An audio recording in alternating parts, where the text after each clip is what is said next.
Olá pessoal, bom dia, aqui é Gil Aron, canal Treino Certo, e vamos falar hoje um pouco sobre musculação e cardiopatias.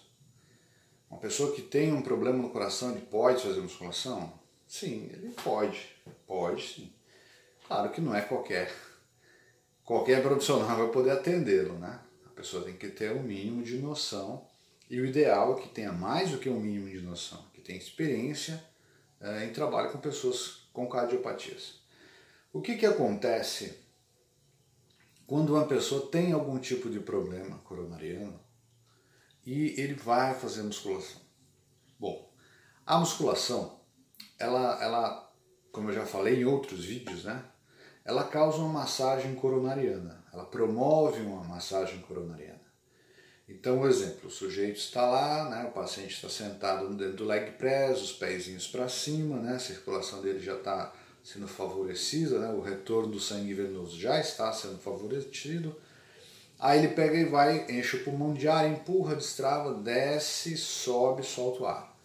Enche o pulmão de ar, né, desce, sobe, solta o ar. Quando ele está fazendo a flexão do joelho, ele faz uma oclusão parcial. E quando ele estende o joelho, ele libera um sangue venoso voltando para o coração. Isso faz com que o duplo produto seja alto, mas por causa da diástole alta e não por causa da sístole alta. Então, ou seja, quando você faz, por exemplo, uma caminhada, ou você caminha um pouco mais rápido, ou você faz uma corrida, mesmo que seja suave na esteira, você está exigindo uma sístole alta. E quando você faz musculação, você não exige a sístole alta. A sístole é quando o coração faz força para empurrar o sangue para o resto do corpo. E a diástole é quando ele relaxa e deixa o sangue venoso entrar dentro das câmeras e encher o coração, para aquele sangue venoso seja, né, depois oxigenado e depois liberado para o resto do corpo. Então, quando você faz musculação, você faz uma massagem coronariana. Primeiro ponto. Segundo ponto, você estimula a musculatura, né, das coxas e das panturrilhas, né? E a panturrilha é uma bomba de sangue venoso para o coração. Você estimula essa musculatura a ficar mais rígida e manter uma certa compressão.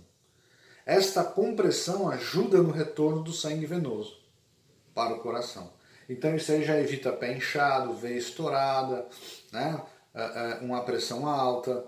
Né? Por quê? Porque durante o exercício, naquela oclusão parcial, você força as veias a fazerem uma pequena vasodilatação durante o exercício. E essa vasodilatação ajuda a impedir que a veia fique esclerótica. Ou seja, que o LDL se aglutine na veia, começa a fazer um emparedamento e fazer com que certas partes da veia, né, ou da artéria, não tenha mais aquela capacidade de elasticidade, de vasodilatação. Então, quando você faz musculação, você melhora o sangue venoso, o retorno, né, o fluxo de volta do sangue venoso para o coração. Tu faz uma massagem coronariana, mas o fato é não só este. O fato é que para você se movimentar, para você andar, para você fazer qualquer atividade um pouco mais excitante, mais enérgica, né, mais rápida, você necessita de mais sangue no corpo, você necessita de um aumento dos batimentos cardíacos para fazer aquele movimento, né? Se você tem mais músculos, você faz os mesmos movimentos usando menos fibras musculares. Isso demanda menos sangue. Isso demanda menos necessidade de oxigenação, porque está fácil. Vamos imaginar aqui.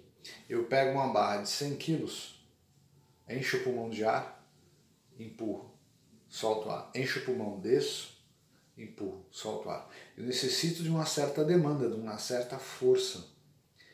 Se em vez de uma barra de 100 quilos eu pegar 2 canetas Bics e fizer com as 2 canetas Bics, você vai prestar atenção facilmente que você não precisa de tanta demanda de oxigênio e nem de músculo para fazer o mesmo movimento. Então a ideia da musculação não é fazer o coração ficar mais forte, é fazer com que você fique mais forte, para que as atividades do dia a dia sejam mais fáceis de serem feitas. Você tendo menos músculo, você caminha usando só 30% de fibra muscular. Dessa maneira você caminha de maneira aeróbia.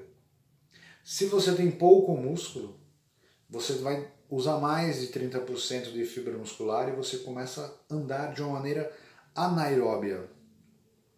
Então você tem que parar para tomar fôlego. Esta, basicamente, é a principal importância da musculação para o idoso. Ele continuar fazendo as atividades físicas dele de maneira aeróbia. Porque ele tem músculo, então toda atividade, tudo que ele for fazer, ele vai necessitar de pouco músculo porque ele tem muito músculo disponível. Entendeu? Então a musculação ela faz bem por conta disso. Ela ajuda você nas atividades diárias para fazer essas atividades e você se cansar menos. Você ficar menos ofegante, você ficar menos dispneico. Ok? Então essa é a grande importância da musculação para as pessoas que têm problema coronariano. Se você já tem uma ponte safena, se você tem uma ponte mamária, você deve treinar. Não porque o coração vai ficar mais forte, mas porque o resto do corpo vai ficar mais forte. E vai demandar menos exigências do coração, que agora é um coração operado. Ok?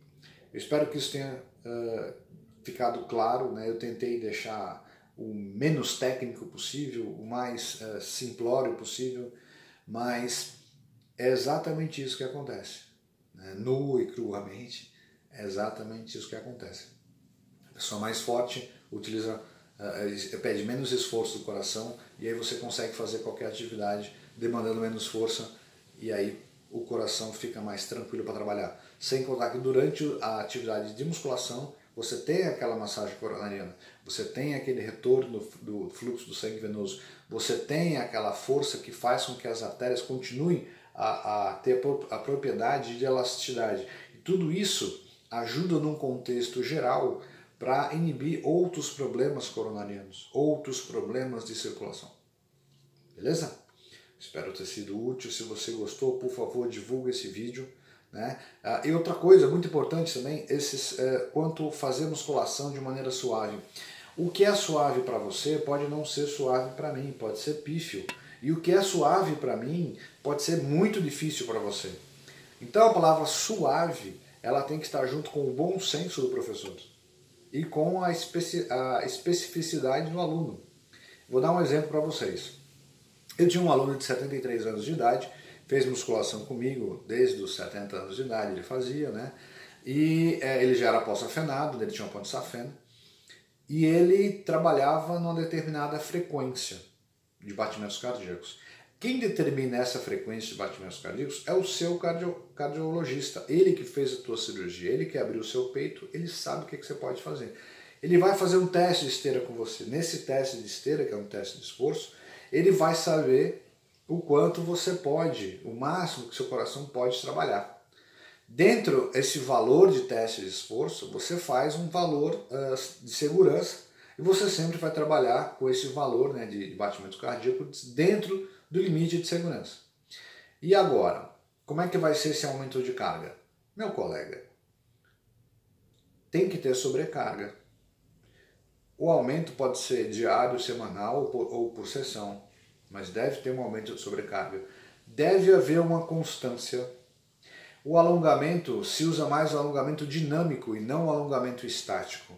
O aquecimento não é um aquecimento no esteira, é um aquecimento articular, porque ele vai fazer musculação. Então existem alguns padrões específicos que devem ser seguidos de maneira a fazer com que você trabalhe com o máximo de segurança possível. Não é chegou, faz esteira, faz bike, vamos fazer musculação. Não, primeiro isso aí é um conceito antigo, isso é um conceito errôneo. Funciona para algumas pessoas que querem determinadas coisas, funciona. Mas não é uma regra geral. É isso que vocês têm que entender, beleza? Não é uma regra geral, chegou, vou aquecer na esteira. Não, isso não é uma regra geral. Eu vou fazer, hoje é dia de peito, eu vou aquecer na esteira para quê? Para gastar glicogênio, para trabalhar menos quando eu for usar para o peito, para ter menos disponível? Não dá, não funciona. Tá? Então, pessoa para pessoa, de acordo com a especificidade do seu aluno, é o grau de importância que você vai dar a este ou aquela maneira de treinar. No caso da pessoa que tem problema coronariano, ele deve ter o polar, ele deve ter feito o teste de esforço para saber qual é a carga que ele pode trabalhar, que ele trabalhou e a carga que começou a dar algum sinal de problema. Ele deve ter um padrão de segurança para poder ir com o treino junto. Quando ele faz o treino, quem está com o relógio é o personal, porque é o personal que vai ditar o padrão de segurança, que vai avisar. Quanto à velocidade, quanto a amplitudes de movimento, quanto ao alongamento, tudo isso está implícito naquele padrão de segurança. A pessoa tem que ter uma prática para fazer isso. Um outro exemplo, eu tive um aluno pós-safenado de 37 anos, né, ele treinou comigo até os 42, 37, 38, 19, 40, 41, até os 41 anos de idade. E ele era, depois que ele fez a operação no coração, ele botou na cabeça que ele queria praticar esporte e ele gostava de correr e gostava de fazer ciclismo. Então ele começou a treinar duátlon com o pessoal. Óbvio, ele com o reloginho, então ele ia dosando tudo, mas ele começou a notar que havia fraqueza, né? Havia falta de músculo, que o pessoal, todo mundo era bem forte. Na época, né, o pessoal que treinava com ele, eu tinha dois alunos meus lá. Né? Um era um campeão paulista de duátlon e o outro era o amigo dele, né, que não era campeão paulista, já tinha uma certa idade e gostava de treinar. E ele indicou, e ele veio falar comigo, e eu fiz um trabalho com ele para hipertrofia, né? E você aumentando a musculatura, foi aquilo que eu falei, você tem mais força e sobrecarregamento do coração. O que aconteceu? Ele chegou a competir e chegou a pegar quinto lugar em duátlon em São Paulo. Né? Não importantes torneios, mas para ele foi muito importante, para mim foi muito importante ele ter ganho. Né? Eu falo, eu treino um atleta de duátlon, ganhou aí, fechou o quinto lugar na corrida tal, e ele é safenado. Minto, ele tem uma ponte mamária, né? Ele tem uma ponte mamária. Então, quer dizer, é bacana, mas é tudo um passo depois do outro, um passo depois do outro. Não é você pular daqui, vamos começar a treinar, não, é aqui. Vamos conhecer o aluno, vamos conhecer o limite dele, vamos trabalhar abaixo do limite, vamos ver se ele tem algum outro tipo de problema. Né? Nesse inteirinho de 5 anos, surgiram dores nas costas devido à bike. Nós precisamos fazer um trabalho especial para isso. Ele fez o levantamento da terra, né, para poder fazer um reforço no lombar. Ele fez o levantamento de Gil para fazer um reforço no lombar. Ele fez bom dia, ele fez remada baixa, vigorosa. Ele treinava, às vezes, né, de maneira vigorosa na academia, na musculação. E ele, poxa, cadê o papo de ter que treinar suave? Isto que é importante, esse treinar suave. Se a pessoa está debilitada, é mais fragilizada, é claro, vai ser menos carga. Se a pessoa começa a aumentar a massa muscular, as cargas vão aumentar gradativamente. Havia uma senhora na época, 92 anos, que ela fazia leg press com 100 quilos. Ela dizia que todas as amigas dela já haviam morrido, já haviam falecido, só ela que não. E ela não morreu porque ela fazia musculação. E ela não fazia com mais de 100 quilos no leg porque ela pesava pouco mais de 60 quilos. Então não havia necessidade de pegar mais peso. Por quê? Porque aqueles 100 quilos já causava para ela, já lhe proporcionava uma musculatura forte para o dia a dia. Era uma pessoa aposentada, vivia em casa. Então ela não sofria quedas, ela tinha força, né? Uma vez que ela caiu, ela não se quebrou, ela não se partiu. Então isso são grandes vantagens.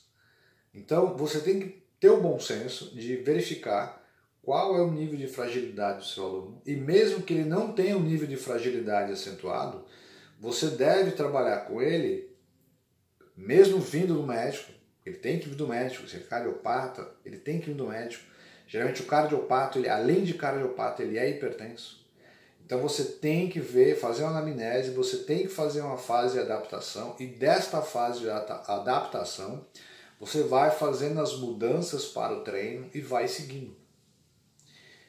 Eu espero ter ajudado, né? Eu tentei abarcar o máximo possível para poder ajudar, orientar alguém que está começando a fazer, ou fazer a pessoa que é cardiopata e hipertensa, que tem algum problema coronariano, entender que é sim bom fazer musculação, mas precisa ter alguns cuidados. Verifique se o seu professor entende isso, se ele sabe desses cuidados, se ele vai fazer esses cuidados, porque aí é uma maneira de você saber se o seu professor não é tão bom assim, você deve procurar um outro personal ou não, ok?